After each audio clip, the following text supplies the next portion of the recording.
Salut à tous les amis, c'est l'envers du manga, j'espère que vous allez bien, moi je suis chaud. C'est la vidéo achat et lecture manga du mois de février, on est déjà au mois de mars.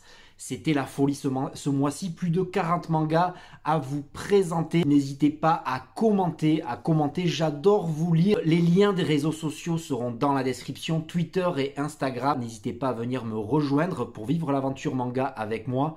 N'hésitez pas à mettre un pouce bleu, à vous abonner, plus on est de fous, plus on rit. Et tout de suite, sans plus attendre, c'est parti. La Voix du Tablier, tome 3, ce petit manga running gag sur ce Yakuza qui devient homme au foyer. C'est très drôle, on pose le cerveau, c'est drôle, des situations burlesques. Il a toujours son attitude de Yakuza, sauf qu'il est homme au foyer, c'est très très drôle. J'enchaîne avec le tome 5 et le dernier tome de Mary Grave, c'est chez Kana, c'est de Hidenori Yamaji. Oui, c'est de la dark fantasy, dragon, magie, créature, combat, retour dans le passé, dans le futur. C'est de l'immortalité avec ce jeune homme Sawyer qui porte le cadavre de sa dulcinée sur son dos au début de l'aventure. Il va arriver plein de choses, on va apprendre pourquoi le titre Mary Grave. C'est très très bien, c'est très beau aussi également. C'est très esthétiquement très sympa. Je recommande, série en 5 tomes, on ne prend pas trop de risques. Chez Kurokawa et chez Tsume, ça fait Kurotsume avec Ragnafall, un manga de viking assez propre, c'est français. Une aventure avec une timeline ce qui fait monter la pression avec un méchant qui arrive. Et puis c'est l'histoire de deux apprentis forgerons qui font des conneries et qui doivent la réparer en allant dans une grotte et récupérer le minérald. C'était très bien, j'attends vivement le tome 2. Affaire à suivre. Et le Ragnafall, n'oubliez pas, je vous mettrai le lien ici. Il y a une vidéo qui est sortie il n'y a pas longtemps. Donc allez la voir pour en savoir plus sur ce manga. Chez Delcourt Tonkam, il y avait l'empereur du Japon, l'histoire de l'empereur Hirohito. Là, on est du passage de l'enfance à l'âge adulte, l'apprentissage idoine, les coutumes, les traditions, comment il va rencontrer l'impératrice, sa bien-aimée, tout ce qui tourne autour politique, historique. Je vais pas trop en parler parce qu'il y a beaucoup de controverses autour de ce manga. Est-ce que par la suite, ils vont vraiment placer Hirohito dans l'histoire et notamment dans la Seconde Guerre mondiale? Affaire à suivre. En tout cas, l'empereur du Japon, c'est très propre, très sympa, très plaisant. Donc affaire à suivre avec le tome 3. Je me suis pris directement chez le stand Akata à Angoulême, le tome 23 et 24 de Prisonnier Riku. Et j'ai enchaîné directement, je les avais déjà, donc j'attendais de lire le 23 et 24. Je me suis lu le 26, 25, 26, 27. Et là, on est dans un nouvel arc avec un nouvel emprisonnement. Ça revient un peu, c'est un cercle vicieux, ça revient aux bases du manga avec, avec nos héros qui essayent de s'en sortir et de s'échapper. C'est un nouvel endroit, donc ça tourne un peu en rond, mais c'est assez plaisant à lire, ça reste plaisant. C'est toujours aussi beau, voilà, nos héros sont toujours aussi bien faits. Il y a un petit côté furieux, univers pénitentiaire, donc voilà, c'est pas mal. J'attends un peu avant d'acheter le 28, j'ai lu quand même 5 Prisonniers Riku d'un coup. Donc je vais prendre une pause avec Prisonnier Riku. The Promised Neverland, tome 12. Alors là, la jaquette, elle est ouf. Et le manga, il est monstrueux. Avec une ouverture, vraiment une ouverture. Alors que le manga était assez condensé dans l'orphelinat. Dans un arc Goldie Pond, c'était assez restreint. Et bien là, ça s'évade. Voilà, ça s'envole. Et j'ai trouvé ça très cool. Ça s'envole dans le monde, en dehors de l'orphelinat, avec les monstres. Le monde qui entoure nos héros et nos enfants, qui sont toujours aussi intelligents, un QI surdéveloppé. Moi, à cet âge-là, je me serais fait caca dessus, je me serais caché. Je me suis pris directement à Angoulême, chez la mangaka, sur le stand directement, les 2 tomes de Chronoctis Express. C'est très plaisant, voilà, c'est très classe au niveau des dessins, je trouve qu'il y a du boulot. Et puis il y a un univers science-fictionnel mélangé avec de la nature, c'est très sympa. Et c'est ce jeune garçon qui va devenir un ex-Ross. Donc là on est sur le tome 2, le tome 3 arrive apparemment en avril via une campagne Ulule. Encore une fois, je serai évidemment présent. Et c'est Nex-Ross, les gens qui sont chargés d'accompagner les morts. Donc il y a un monde après la mort qui existe et les deux cohabitent. C'est une bonne idée mélangée avec de la science-fiction. J'aime bien la science-fiction, donc pourquoi pas. Affaire à suivre, comme d'hab, affaire à suivre avec le tome 3. Le classique, Dragon Ball Super avec son tome 10. Déjà son tome 10, et ça va plus loin que l'animé que j'ai vu. La patrouille galactique revient, et notamment le nouveau méchant que je connaissais pas, que je découvre, Moro, qui a énormément de classe, je trouve. Donc ça part en baston. Les mécanismes sont toujours les mêmes, mais ça reste du Dragon Ball Super, Vegeta Sangoku qui se fout sur la gueule. Moi j'adore, j'achète. On passe après à Samurai Comeback et le Shichengumi, c'est du voyage dans le temps. C'est ces 4 personnages légendaires du Shichengumi qui vont voyager dans le temps 150 ans après leur ère et qui vont être propulsés dans une ville qu'ils ne comprennent pas et qui vont se battre contre des terroristes. C'est what the fuck, c'est Akata, c'est complètement what the fuck, c'est Samurai Comeback, Furio, baston, bagarre, voyage dans le temps, un sacré mélange. Là aussi, il y a une vidéo qui tourne sur ma chaîne, n'hésitez pas à aller la voir. Candy and Cigarettes de Tomonori Inoue, c'est déjà le tome 4. J'en entends pas beaucoup parler de ce manga alors que c'est très très beau. Voilà, il n'y a pas que la beauté des dessins, voilà, c'est très sympa. Et puis c'est Raizo, voilà, c'est Raizo. Et comment s'appelle la petite fille déjà, Raizo, ce flic à la retraite qui va faire les basses besognes, une organisation, voilà, un peu service secret pour affronter le mal absolu, une espèce d'organisation internationale qui chapeaute toutes les mafias, accompagnée de Miharu, cette tueuse à gages de 12 ans. Alors là, le duo est assez insolite, c'est très bien foutu, il y a de l'action. C'est très sympa, je conseille vivement Candy and Cigarettes. Tous les 2 mois, c'est les Kingdoms de Shimeian de Yazu Itsara, 4 mangas Kingdom d'un coup. C'est le 35, le 36, le tome 37 et le tome 38. Nous sommes 2 ans, sans trop spoiler, 2 ans après l'arc de la coalition et nous sommes dans une stratégie politique avec un fil rouge l'avènement qui va être l'avènement de ces 4 tomes, le couronnement de Elsei. Donc nous sommes avec des personnages qui ont grandi, qui ont mûri, qui ont passé un cap, comme Shin, comme plusieurs personnages, et nous sommes typiquement dans du Kingdom, l'alternance entre des complots politiques, la guerre de clans politiques et la guerre entre nations. Et donc c'est ça que j'aime dans Kingdom, c'est très propre, c'est très beau. Voilà, c'est la classe. Il y a des grosses bastons, mais il y a aussi des enjeux politiques. Voilà, Kingdom, 4 tomes d'un coup. Attendons maintenant le mois d'avril. On va bientôt arriver à la parution japonaise. La sortie de Kurokawa aussi du mois de février, c'était My Home Hero. Alors My Home Hero, les 4 premiers tomes étaient cool. 5-6, c'était un peu gros. Et puis là, le tome 7, j'ai adoré. Une histoire qui ne finit jamais. Quand on a commis un acte irréparable, les flics, les yakuza vous rattrapent toujours. Là, c'est assez crédible dans l'histoire. J'ai trouvé ça très très bien foutu. Ça reste très très bien.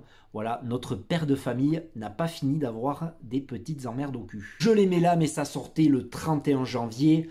C'est les Slam Dunk qui arrivent par 2 tous les 2 mois. C'était le tome 7 et 8. Je suis totalement fan. Un manga qui arrive à me hyper, à me transcender, alors que le basket, j'en ai un peu rien à faire.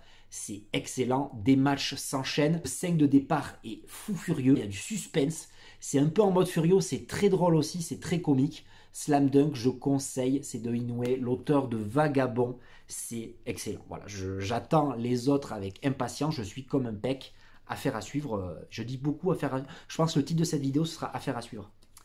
Et je continue avec Dead Demon, Dead Destruction. Et c'était le tome 5, là. 8 tomes sortis, le tome 8 sortait. Je prends mon temps parce qu'apparemment, lui aussi prend son temps sur les mangas, sur la parution. Voilà, c'est toujours cette affaire de lycéenne un peu barrée, avec comme chape de plomb, comme épée de Damoclès, un vaisseau amiral et des extraterrestres qui cohabitent avec nos lycéennes. C'est assez cool, c'est assez bizarre par moments. C'est de la science-fiction, c'est Inyo Asano, j'adore. Et on parle du Gigante, tome 3 de la science-fiction de Hiroya Oku. Et oui, c'est l'auteur de Gantz et de Last Hero Inuyashiki.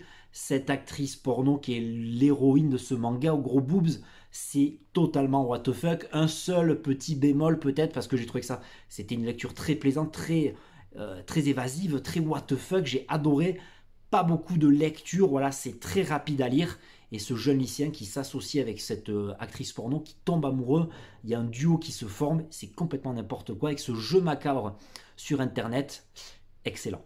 À faire, alors là, je vais pas le dire, mais il me tarde le tome 4. J'enchaîne avec Todag, ce manhwa, je sais pas comment, ce manhwa, voilà, de chez Nazca Édition que j'ai rencontré là aussi à Angoulême, excellent. De la couleur, oui, alors je vais vous montrer tout ça, c'est de la couleur. c'est un manhwa, c'est un webtoon qui se lit sur tablette. Donc moi j'aime pas lire sur tablette, je préfère le papier. Là c'est 8,90 € le manga, c'est du papier directement sorti du webtoon. C'est une histoire, c'est un isekai, voilà, c'est une histoire de fantasy, de monstres. C'est un personnage qui va pouvoir repartir à zéro. Donc Todag, voilà, Todag, et c'est Tales of Demons and Gods. Voilà, le tome 1 qui m'a beaucoup plu. J'ai eu du mal à rentrer dedans, mais au final, ça m'a beaucoup plu. 5 tomes sortis actuellement. C'est chez Nazca Édition. Allez les voir, ils font du très bon boulot. Et Panini Manga nous réédité Family Compo de Tsukasa Ojo, l'auteur de City Hunter. Je connaissais pas et j'ai beaucoup aimé. Déjà, esthétiquement, c'est du City Hunter, même un peu plus travaillé que City Hunter. J'ai trouvé ça très très cool. Donc voilà, et puis c'est ce jeune homme là que vous voyez qui va devenir orphelin. Donc il est un peu dans le caca, il est obligé de rentrer dans la vie active, sauf que un oncle et une tante cachés va lui proposer de payer ses études et d'habiter avec lui. Sauf que le père se grime en femme et la mère se grime en homme. Donc c'est l'inversement, donc c'est une critique de l'homosexualité, du transgenre, du travestissement, et ça amène des situations burlesques. C'est très très drôle, il y a 12 tomes, je me prendrai le tome 2, c'est sur ma liste le mois prochain. On parle de suite d'une autre rencontre, voilà, au Festival d'Angoulême, c'est Just Louis, voilà, Just Louis avec tout d'abord un petit one-shot, voilà, tout petit comme ça, qui s'appelle Molly et Lucas, c'est des jumeaux qui ont chacun leur conception de la vie, de la science-fiction, de la robotique. C'était très sympa, voilà, très sympa. Je vous montre un peu quelques pages. Esthétiquement, c'est très beau. J'en ai parlé sur les réseaux sociaux, j'ai pas fait de post, mais voilà, je ferai quelque chose un jour avec Molly et Lucas, et notamment et surtout Red Flower Stories, que j'ai adoré, cet esprit tribal africain. Avec c'est un enchaînement d'histoires autour d'un peuple qui vit en communion avec la nature. J'ai adoré, puis esthétiquement c'est un truc de malade, c'est très bien fait. Les animaux, la nature, les bastons, j'ai adoré. Voilà, Red Flower Stories de Just Louis. Allez voir son compte Instagram. Après Tokyo Alien Bros et Mauvaise Herbe de Keigo Shinzo chez le Lézard Noir, je me suis pris l'auto-école du collège Moriyama. Oui, un titre à rallonge avec son premier titre qui est complètement barré. Voilà, ça m'a fait penser à du Tarantino, à du frère Cohen. C'est ce jeune garçon qui se fait renverser, il se fait renverser par un ancien camarade de classe Yakuza, voilà, Yakuza, et puis il décide d'apprendre à conduire, voilà, chacun pour des façons différentes. C'est un florilège de personnages hauts en couleur, rocambolesques, tous aussi bizarres les uns que les autres. C'est pour ça que ça fait penser à du frère Cohen ou du Tarantino. C'est du n'importe quoi, il y a du Yakuza, il y a de la baston, il y a des rapports humains, homme-femme, amour, père-mère, il y a tout dedans, et c'est un dessin assez simple, voilà, c'est simple, mais en même temps il y a beaucoup d'expressions dans les visages. C'est très très cool, je conseille vivement. Keigo Shinzo, en route pour les autres titres, parce que je suis très fan de ce mangaka. À suivre. Là on va parler du Lézard Noir, là aussi avec Elle ne rentre pas, celle de mon mari. Oui, Elle ne rentre pas, celle de mon mari. C'est de Kodama et de Yukiko Goto. À la base c'est un bouquin qui a fait fureur au Japon, notamment avec un jeune couple. Voilà, c'est un jeune couple qui se rencontre, c'est le coup de foudre, sauf que, elle ne rentre pas. Elle ne rentre pas, voilà, tout simplement, elle ne rentre pas. Donc, est-ce que l'amour, voilà, l'amour peut durer sans acte sexuel? C'est une vraie critique de la société japonaise qui n'est pas très communicative envers l'acte sexuel. Et cette jeune personne, cette jeune femme qui va essayer de trouver par tous les moyens, si elle a un problème, le manga est à pas mettre en toutes les mains. Voilà, il y a c'est un peu cochon, donc c'est interdit au moins de 18 ans il me semble. Il y a quelques scènes un peu ardos. C'est une lecture à découvrir, surtout chez le Lézard Noir qui montre une autre vision du manga.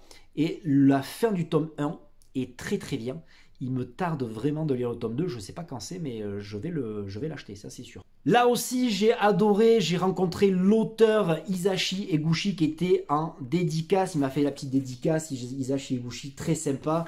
C'est du années 80 typique, c'est Stop Ibarikun. C'est ce jeune homme orphelin aussi, ça ressemble un peu à Tsukasa Ojo et Family Compo, qui va être recueilli par un ami de sa mère qui vient de décéder, qui est un yakuza, qui a 4 enfants, 3 filles, et son seul héritier qui se déguise en fille. Donc la fille sur la jaquette, c'est un garçon, c'est l'héritier du clan yakuza.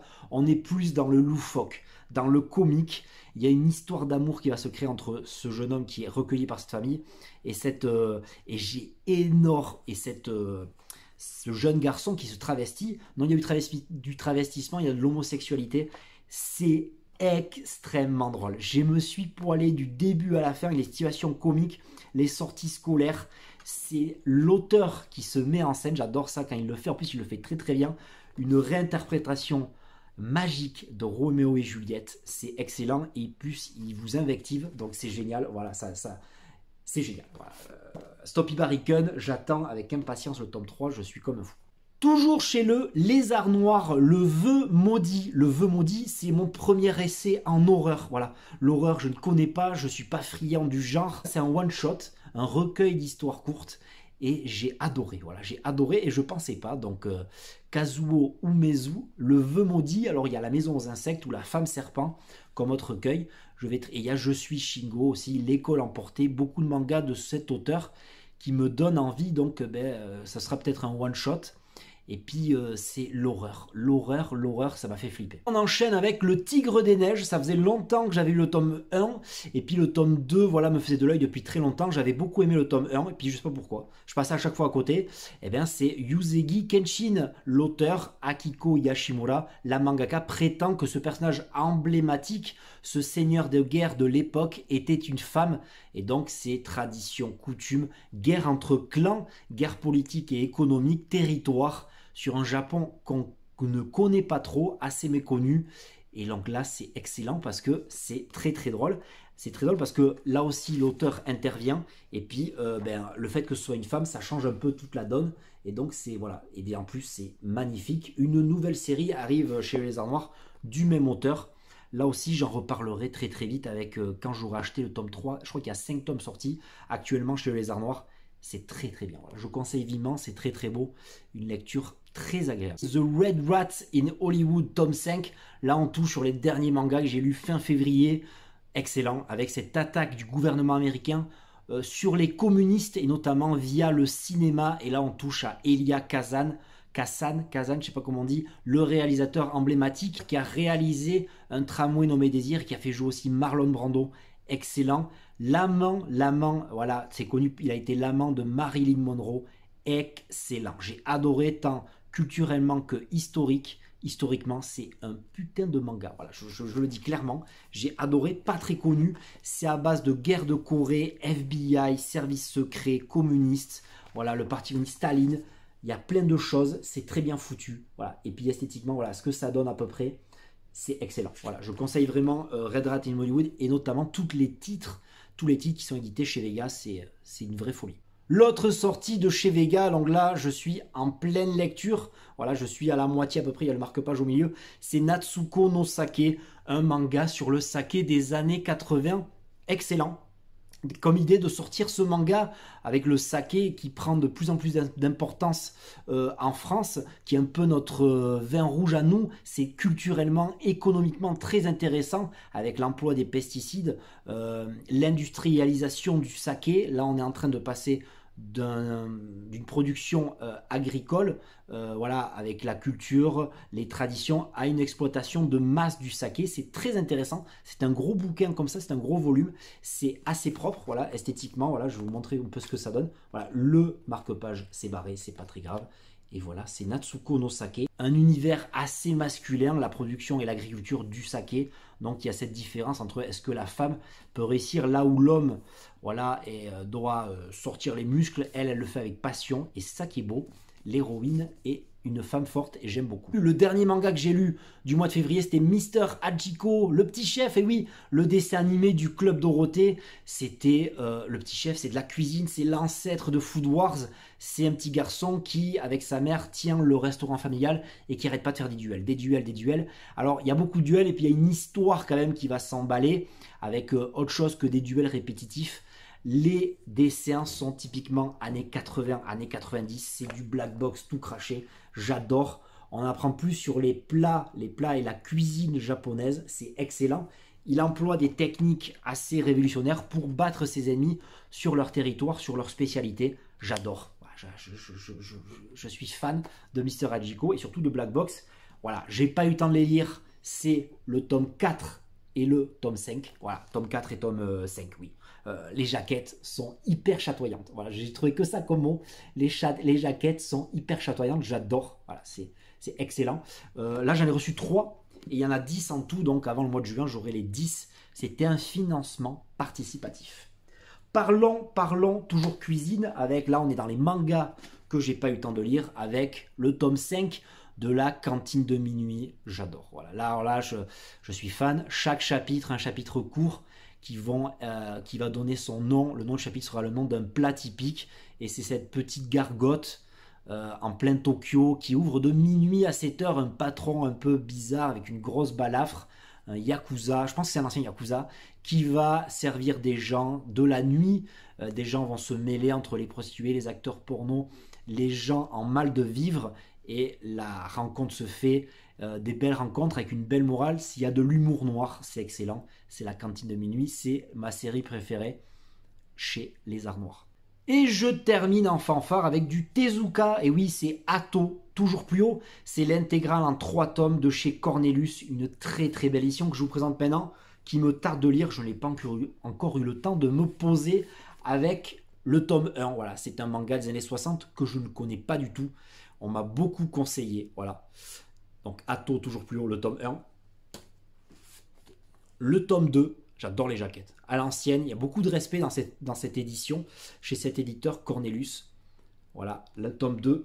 Et enfin, pour terminer, le dernier manga que je vous présente dans cette vidéo, Atto, toujours plus haut, le tome 3. Et voilà, c'est terminé pour cette vidéo. J'espère qu'elle vous aura plu avec plus de 40 mangas présentés. N'hésitez pas à commenter, à me dire ce que vous avez lu, ce que vous avez acheté.